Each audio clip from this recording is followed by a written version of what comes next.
How to get the Mail app back on iPhone. To get started, first of all go to your iPhone home screen.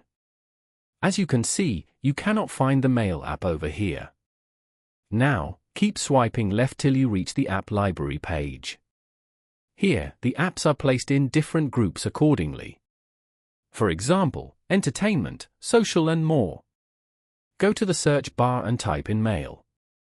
If you still can't find the Mail app, then this means that you have already deleted this app from your phone. Now, go back and open up the App Store application. Go to the bottom panel and tap on Search. In the search bar, type in Mail and tap on it. Over here, tap on the download icon as shown. You have now successfully downloaded this app to your phone. Following these steps, you can easily get the Mail app back on iPhone. Thank you for watching. Please leave a like if this tutorial helped you, or leave a comment below if you have any questions related to the video.